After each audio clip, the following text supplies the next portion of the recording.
Welcome to Big TV digital exclusive breaking news చూస్తున్నాం. West గోదావరిలో నమోదైన డెడ్ బాడీ పార్సల్ కేసు ఇప్పుడు సంచలనంగా మారింది. పోలీసులకు సవాల్ విసురుతోంది.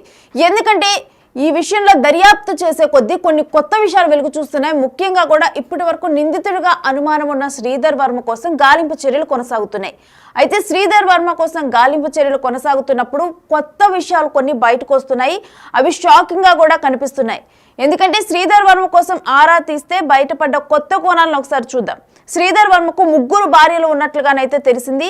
ఆటో డ్రైవర్ కి డెడ్ బాడీ పార్సిల్ ఒక మహిళ అప్పగించినట్లుగా అర్థమైంది. ఆ మహిళ రెడ్ కార్ లో వచ్చి అప్పగించడం అనేది జరిగింది. అయితే ప్రెసెంట్ అసలు ఆ మహిళ ఎవరు అనే కోణంలోనైతే దర్యాప్తు కొనసాగుతుంది. తాడేపల్లిగూడెం రోడ్లో సాగిపాడు దగ్గర అయితే ఆ మహిళ వచ్చి ఆ రెడ్ కార్ లో వచ్చి మొహానికి మాస్క్ పెట్టుకుంది ఆ మహిళ. సో తను వచ్చి ఎండగంటికి తీసుకెళ్లాలని ఇటు ఆటో డ్రైవర్ ఎవరైతే పార్సిల్ డ్రైవర్ చేశారో తనతో మాట్లాడటం జరిగింది. ఆ మహిళ మాట్లాడి ఆ తర్వాత ఆమె కారు ఎక్కి ఎటు వెళ్ళింది అనేది కూడా గుర్తించే ప్రయత్నం జరుగుతుంది. ప్రజెంట్ అయితే అక్కడ దగ్గరలో ఉన్న సీసీటీవీ ఫుటేజ్లు వాటన్నిటిని కూడా కలెక్ట్ చేసుకొని ఈ కేసును ఛేదించే పనిలో అసలు ఆ మహిళ ఎవరు, ఎందుకంటే శ్రీధర్ వర్మకు 3 భార్యలు ఉన్నారు. సో ఆ మహిళ ఎవరు అనే కోణంలో కూడా దర్యాప్తు కొనసాగిస్తున్నారు. అయితే పశ్చిమ గోదావరి జిల్లా ఉండి మండలం ఎండగండి గ్రామంలో మృతదేహం పార్సిల్ కేసు అయితే ఇప్పుడు ప్రెసెంట్ సవాల్గా మారింది.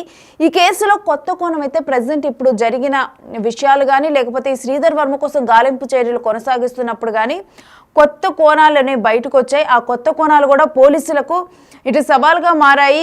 ఆ కొత్త కోణాలు ఏవైతే తెర మీదకి వచ్చాయో ప్రధాన నిందితుడిగా అనుమానిస్తున్న శ్రీధర్ వర్మకు ఏకంగా 3 పేర్లు ఉన్నాయి. 3 భార్యలు కూడా ఉన్నాయి. సో 3 పేర్లు ఉన్నాయి, 3 భార్యలు ఉన్నారు. కృష్ణా జిల్లా మల్లంపూడి గ్రామానికి చెందిన తిరుమాని సుధీర్ వర్మకు ముందుగా కాళ్ల మండపం ఎస్సీ బోస్ కాలనీ ఇసుకలంక గ్రామానికి చెందిన మహిళతో వివాహమైంది. మొదటి భార్యతో వివాహమైనప్పుడు ఇతని పేరు ఇటు తిరుమాని సుధీర్గా ఉంది. ఇక ఆ తర్వాత వారిద్దరికి కూడా ఆడపిల్లలు పుట్టారు, 2 ఆడపిల్లలు పుట్టారు. ఇక సుధీర్ వర్మ మళ్ళీ తన పేరును శ్రీధర్ వర్మగా మార్చుకొని ఎండగంటికి చెందిన రేవతిని ప్రేమ వివాహం చేసుకున్నాడు. అనంతరం సిద్ధార్థ వర్మగా పేరు మార్చుకొని మరో మహిళను పెళ్లి చేసుకున్నాడు. వీరికి 10 ఏళ్ల వయసున్న కుమార్తె. అయితే ఇన్ని పెళ్లిళ్ళు చేసుకున్న శ్రీధర్ వర్మకి 2వ భార్య రేవతి అక్కకి మధ్య ఇటు తులసితో ఆస్తి తగాదా ఏర్పడింది. అయితే ఆమెకు మృతదేహాన్ని ఎందుకు పంపించాడనేది మాత్రం ఇప్పటికీ అంతు చిక్కని ప్రశ్నగా మారింది. సో తనకి 3 భార్యలు ఉంటే 2వ భార్య అక్కతోనైతే తనకి ఆస్తి తగాదాలు రావటం జరిగింది. అటువంటి టైంలో ఎందుకు ఈ మృతదేహాన్ని పంపించాడనేది ఇప్పుడు అంతు చిక్కని ప్రశ్నగా మారింది. అయితే ఇప్పటికి కూడా తెలియని విషయం ఏంటంటే అసలు ఆ మృతదేహం ఎవరిది అనేది మాత్రం ఇంకా తెలియటం లేదు. అయితే ఎవరు కూడా ఇప్పటి వరకు కూడా అక్కడ ఎవరైనా మిస్ అయ్యారని కానీ ఎవరు కూడా నమోదు చేయటం జరగలేదు. అయితే ఇది మొత్తం కూడా ఒక మేల్ మృతదేహం, దాదాపుగా కూడా ఒక 40 years మధ్యలోనైతే ఉంటుంది అని చెప్పి ఒక ఏజ్ గెస్ చేస్తున్నారు. అయితే ఇదే విషయం మీద అయితే పోలీసులు కూడా ఆరా తీస్తున్నారు.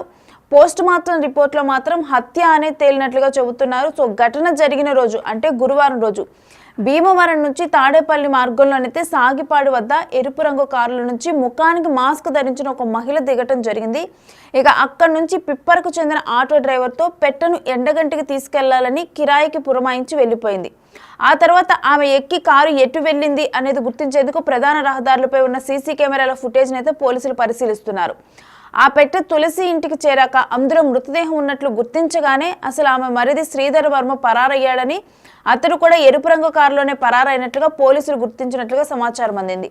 సో మరోవైపు ఆ మహిళతో శ్రీధర్ వర్మకు సన్నిహిత సంబంధం ఉన్నట్లు తెలిసింది. ఇక పోస్ట్ మార్టం నివేదికను పరిశీలిస్తే అతడిని హత్య చేసినట్లుగా తేలిందని ఎస్పీ అద్నాన్ నయీం అస్మీ వెల్లడించారు. ఇక కేసు పురోగతిపైనైతే ప్రజెంట్ ఐజీ అశోక్ కుమార్ భీమవరంలోని ఎస్పీ కార్యాలయంలో సమీక్ష నిర్వహించారు.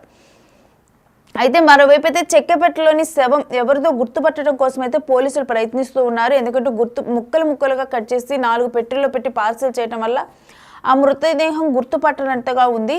సో అందుకని చెప్పి ముందుగా అసలు మృతదేహం ఎవరిది అని తెలుసుకునే ప్రయత్నం చేస్తున్నారు. అయితే ఆ సమీప ప్రాంతాల్లో ఎవరైనా 30 నుంచి కానీ 40 సంవత్సరాల మధ్య వయసున్న మేల్ పురుషులు ఎవరైనా అదృశ్యం అయితే మాత్రం డెఫినెట్గా వచ్చి కంప్లైంట్ ఇవ్వాలి అని చెప్పి అయితే ఎస్ఐ నజీరుల్లా కోరుతున్నారు. సో చూడాలి మరి ఈ కేసులో పురోగతి ఏ విధంగా ఉండనుంది. ప్రజెంట్ అయితే శ్రీధర్ వర్మ కోసం గాలింపు చర్యలు కొనసాగుతున్నాయి. అదే టైంలో కొత్త కోణాలు కొన్ని బయటపడుతున్నాయి. అదే కోణంలో దర్యాప్తును కొనసాగిస్తున్నామని పోలీసులు తెలుపుతున్నారు. ఒకసారి వారు ఏం మాట్లాడారో పోలీసులు తెలుసుకుందాం. All likelihood, as I told, all likelihood it is him only. But ఏమైనా సాక్ష్యం and his apprehension is very important to establish the crime.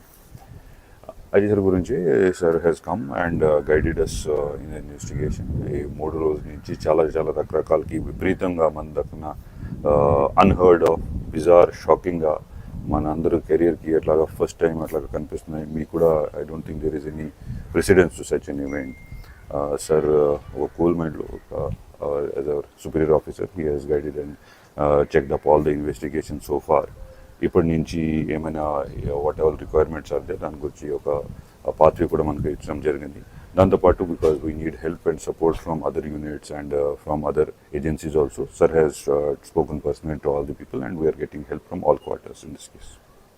So present అయితే ఆ మృతదేహం ఎవరిది, ఆ పురుషుడు ఎవరు, చనిపోయిన వ్యక్తి ఎవరైనా నియర్ బై చనిపోతే కనుక 30 నుంచి 40 సంవత్సరాల మధ్యలో ఉన్న వాళ్ళు వచ్చి డెఫినెట్గా కూడా పోలీస్ స్టేషన్లో చెప్పాలని చెప్పి కూడా ఎస్ఐ నజీరుల్లా తెలియజేశారు. మరోవైపు శ్రీధర్ వర్మ ఎటు పరారయ్యాడు, అదే రెడ్ కార్లో మహిళ వచ్చి మృతదేహం ఇవ్వటం జరిగింది, అదే రెడ్ కార్లో శ్రీధర్ వర్మ పరారైనట్లు కూడా పోలీసులు గుర్తించారు.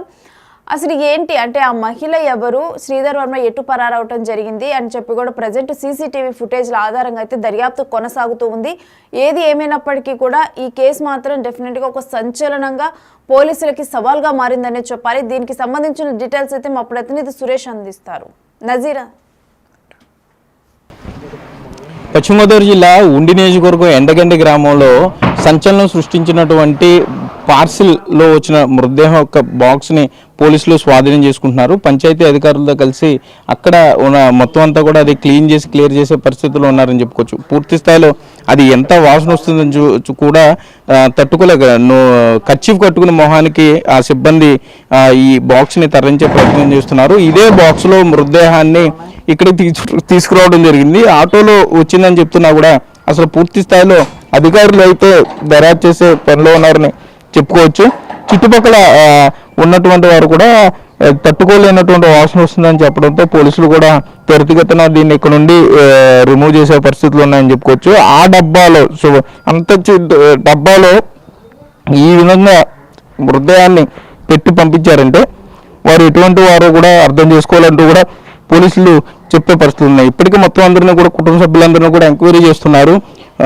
ముదునూరి రంగరాజుకి సంబంధించిన కుటుంబ సభ్యులందరినీ కూడా ఇప్పటికీ పోలీస్ స్టేషన్ తీసుకెళ్లి పూర్తి స్థాయిలో ఎంక్వైరీ చేసే పరిస్థితులు ఉన్నాయి. మరోపక్క పంచాయతీ సిబ్బంది కూడా ఇక్కడ వచ్చి మొత్తం ఇక్కడ ఈ క్లీన్ చేసే పరిస్థితుల్లో ఉన్నారనే చెప్పుకోవచ్చు. అసలు ఈ బాక్స్ని ఎవరు తీసుకొచ్చారు, ఆ మృతదేహం ఎవరిది, తీసుకొచ్చిన తర్వాత ఇక్కడ ఎందుకు పెట్టారు, వీరి కుటుంబానికి సంబంధించి ఎవరు అనేది పూర్తిస్థాయిలో అయితే అధికారులు దర్యాప్తు చేస్తున్నారని చెప్పుకోవచ్చు. ఇప్పటికే 3 ప్రత్యేక బృందాలతో ఎండగండి గ్రామంతో కూడా వెరిఫై చేస్తున్నారు. సీసీ కెమెరా విజువల్స్ని కూడా ఎవరి సీసీ ఉన్న దగ్గర సీసీ కెమెరా విజువల్స్ని కూడా చూసే ప్రయత్నం చేస్తున్నారు. అసలు నిజంగానే ఆటోలో వచ్చి ఉన్నట్లయితే ఆటో డ్రైవర్ ఎవరు, ఆ ఆటో డ్రైవర్ ఎక్కడ దాన్ని పికప్ చేసుకున్నాడు అనే దాని మీద కూడా పూర్తిస్థాయిలో అధికారులు దర్యాప్తు చేస్తున్నారు. మరోపక్క అంటే మొత్తం ఇటు కుటుంబ సభ్యులందరినీ దర్యాప్తు చేస్తూ మృతదేహం ఎవరిది అన్న యాంగిల్లో కూడా వారు ఎంక్వైరీ చేస్తున్నారు. మృతదేహం ఎవరిదో తెలిస్తే తప్పకుండా మొత్తం ఈ మిస్టరీ విడిపోయే అవకాశం ఉంటుంది కాబట్టి